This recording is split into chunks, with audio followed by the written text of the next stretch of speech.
नमस्कार, सत्यदर्शन न्यूज मध्ये आपले स्वागत आहे. मी पायल शहा. एक नजर टाकूया आजच्या ठळक घडामोडीवर. व्हॅलेंटाईन स्कूलमध्ये प्रजासत्ताक दिन जल्लोषात. व्हॅलेंटाईन सर्कल इंग्लिश मीडियम स्कूलमध्ये 77वा प्रजासत्ताक दिन जल्लोषात साजरा करण्यात आला. यावेळी प्रमुख पाहुणे भारतीय रेल्वेचे निवृत्त लोको पायलट नागेंद्र मानेकरी यांच्या हस्ते ध्वजारोहण करण्यात आले.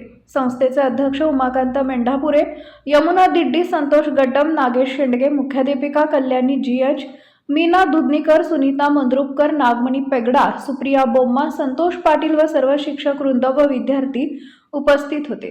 प्रास्ताविक शाळेच्या मुख्याध्यापिका कल्याणी GH यांनी केले. पाहुण्यांचा परिचय शिरीषा भीमनाथ यांनी करून दिला. यावेळी विद्यार्थ्यांनी शारीरिक कवायती तर बालकलाकारांनी देशभक्तीपर नृत्य सादर केले. याचबरोबर गुणवंत विद्यार्थ्यांचे व शिक्षकांचा गौरव करण्यात आला. 26 जानेवारी प्रजासत्ताक दिनानिमित्त तिरंगा मॅरेथॉन स्पर्धा घेण्यात आल्या.